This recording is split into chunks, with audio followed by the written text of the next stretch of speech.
안녕하십니까. 중국 경제와 투자의 데이터베이스 상하이 클래스입니다.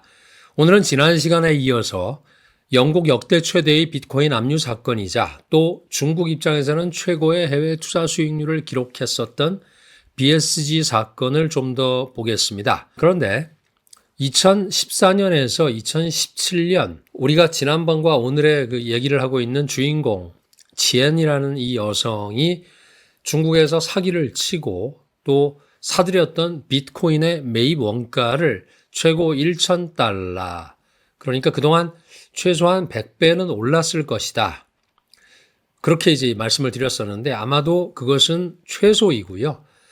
그 이상일 수 있습니다. 여기 그림에서 보시는 것처럼 2017년에 1,000불이 채 안 되던 시절이었고 그녀가 2014년부터 사업을 했었기 때문에 아마도 바로바로 평균적으로 사들였다 그러면 이 어느 순간이었을 것입니다. 그래서 평균적으로 볼 때는 아마 1,000불이 전혀 안 됐을 것 같아요. 아마도 뭐 400~500불 또는 600~700불 이렇게만 잡아도 될 것 같은데 어쨌건 최소 100에서 200배 이상 올랐다. 이것이 이제 오늘의 출발점이고요. 그래서 BSG에 대한 중국 공안의 조사 자료를 한번 찾아봤더니 그 당시에 그 회사의 자산이 중에서 한 430억 유엔이 있었는데 그 중에서 한 5% 정도, 달러로 하면 1.5억 달러 정도고 우리 원화로 하면 한 2천억 원을 조금 넘는데 그 정도를 비트코인에 투자했었다고 하는데 이번에 발견된 것이 6만 1,000개, 즉 60억 불이 넘어갑니다. 그런데 만약에 은닉 한 것이 더 있다고 가정을 하면 합리적으로 추론할 때 한 15만 개 정도의 비트코인이 있지 않았을까, 원래는. 그렇게 되면 150억 달러입니다. 그런데 그녀가 친 사기의 전체 총액이 430억 유엔이니까 달러로 60억 불이 채 안 됩니다. 그런데 그 중에서 300억 유엔은 이미 뭐 이런저런 이자로 돌려준 것도 있고 원금도 돌려준 것도 있었기 때문에 실질적으로 사기친 금액은 아마도 한 100억 RMB, 맥스로 한 120~130억 RMB, 즉 달러로 해도 뭐 15억에서 20억 불 정도밖에 안 되니까 그녀가 지금 가지고 있는 비트코인 자체도 로만 계산을 해도 엄청난 투자 수익을 올렸고 투자자들에게 원금을 다 돌려주고도 남는 그런 웃지 못할 해프닝에 가까운 일이 벌어진 것입니다. 물론 영국에서 작물을 얼마나 돌려주느냐, 또 돌려주느냐 안 주느냐 뭐 이것에 달려있긴 합니다. 하지만 여기서 좀 돌아볼 것이 비트코인이 왜 그럼 그 당시에 이 지엔이라는 여자가 사기를 치고 그렇게 했을까? 뭐 다 아시는 대로 익명성이 있고 또 발견이 안 되기 때문에 이것이 가장 큰 특색이었을 거고요. 사실 비트코인이라는 게 실물이 없고 사실은 장부의 기록에 불과하지 않습니까? 그래서 코인을 보관하는 디지털 지갑은 지갑의 주소와 또 그 지갑의 열쇠, 이게 이제 핵심인데 지갑 주소라는 거는 은행의 계좌번호와 마찬가지고 또 매 지갑마다 열쇠도 하나씩 있지 않습니까? 그래서 아마 거래소에 있는 돈은 동결될 수가 있으니까 또 개인정보도 요구하니까 구린 돈들은 전부 다 비트코인으로 실제 인출을 해서 콜드 월렛으로 옮겨두는데 이 콜드 월렛이라는 게 이제 오프라인 지갑인데 이거는 거래소와도 아무 상관이 없고 개인정보도 제출할 필요가 없는 진정한 의미의 디지털 지갑이라고 합니다. 그런데 단점은 사용할 때마다 번거롭고 또 인터넷이 연결이 되면 열쇠가 즉 이제 비밀번호 자체가 노출될 위험이 있다는 것인데 그렇다 보니까 돈 세탁을 하는 사람들은 한 번 쓰고 다시 다 바꿔버린다고 하네요. 이 비트코인의 매매라는 개념 자체가 지갑에서 지갑으로 상호 송금하는 개념이기 때문에 지갑의 주소만 알면 잔액이라든가 또는 송금 기록은 모두 공개된 네트워크에서 조회할 수 있다는 것도 치엔이라는 이 여성은 참 잘 알고 있었습니다. 그래서 사실 비트코인은 어둠의 지하 세계에서는 화폐로 쓰이니까 해킹이나 뭐 마약 밀수나 뭐 그런 데 쓰이고 뭐 그리고 또 그것이 어찌 보면 이제 비트코인의 가장 큰 출발 존재 이유의 그런 어떤 기초가 되기도 했었을 겁니다. 그런데 이 밝은 세상, 즉 지상의 세계에서는 비트코인은 자산으로 주식처럼 투자의 대상입니다. 하지만 지금 현재 중국은 이런 비트코인을 포함한 가상화폐를 허용하지 않고 있습니다. 담보가 없는 가상화폐는 허용을 하지 않고 있습니다. 그리고 발행과 거래 두 가지 차원에서 규제를 하고 있습니다. 그 발행 차원에서는 채굴 생성 금지, 즉 채굴하지 말라입니다.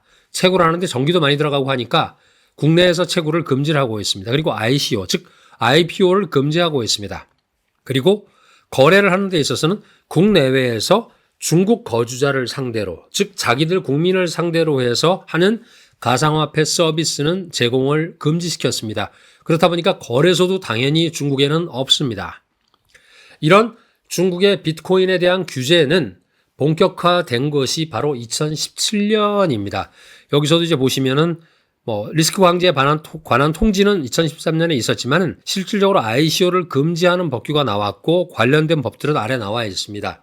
즉 치엔이라는 이 여성은 2017년 이전에 이미 2014년부터 3년 동안 또는 그 이상 불법적으로 자금을 모집을 했고 8조에 가까운 돈, RMB로 430억 유엔을 모집을 했고 그걸로 비트코인을 사두고 일부 돈만 비트코인을 샀을 겁니다. 아마 다 투자를 했다 그러면은 지금 이 세상은 그 여자의 세상이었을 수도 있습니다.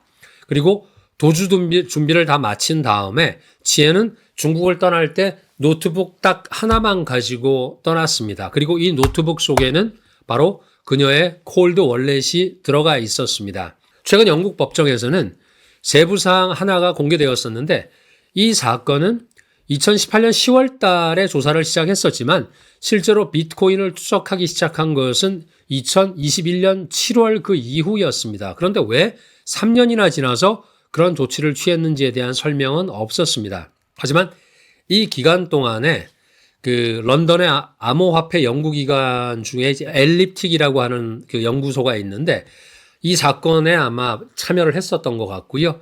그래서 디지털 지갑과 그 자금의 경로를 면밀하게 추적을 해보니까 2021년 5월 달에 하나의 지갑의 주소에서 총 6,200여 개의 코인이 전송이 되었는데 그중에 4,500개가 과거에 자금 세탁의 혐의를 받고 있는 소규모 암호화폐 거래소로 들어갔고 또 하나가 그 비트코인 믹서, 이제 믹서라는 게 블록체인의 거래를 더 은밀하게 숨기기 위한 그런 용도로 쓰이잖아요. 그래서 이게 이제 믹싱이 되어버린다 그러는데 믹싱이 되어버리면 유저가 사용했던 로그 자체도 24시간 내에 완전히 영구 삭제가 되어버리는 그것이 이제 비트코인 믹서인데 그곳으로 또 이동이 되었다고 합니다. 그래서 그 6,200개 중에 4,500개가 두 곳으로 이동을 했고 1,200개는 추후에 회수가 되었다고 합니다.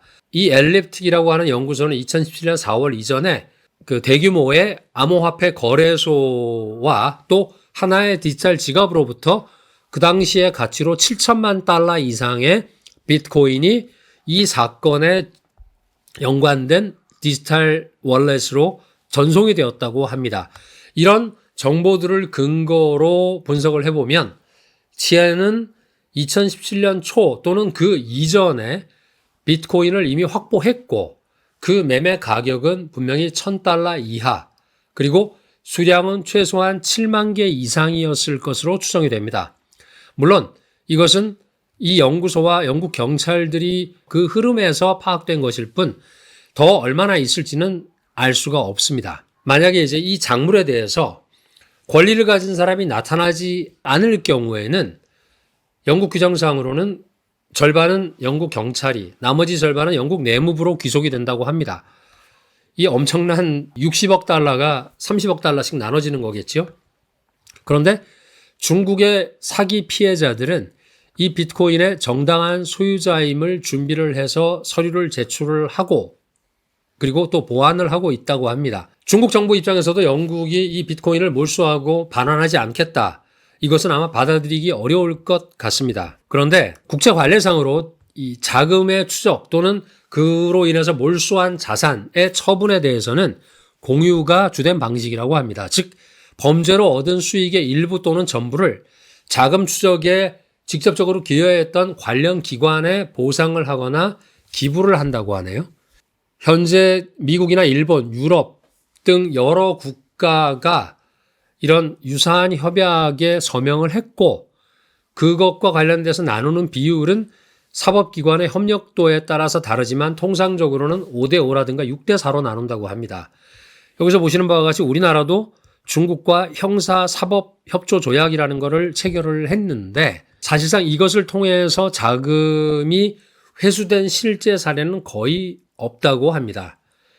그 이유는 첫째는 국제적으로 이 협상을 진행을 해야 하고 서로 양해를 해야 하는데 중국이 외국에 자금을 반환한 사례가 거의 없었기 때문에 상호 호혜적이라는 이런 원칙에 따라서 외국 정부도 중국에 자금을 반환하는 사례가 드물다고 합니다. 둘째는 대규모 금액이 관련된 자금 추적 그런 협력의 경우에는 보통 양국 정부의 고위급의 소통과 교류가 필요한데 이 동시에 또 그 양국 정부가 분배 협정을 체결 등등을 해야 하지만 현재 이런 메커니즘이 작동하는 사례도 거의 없다고 합니다.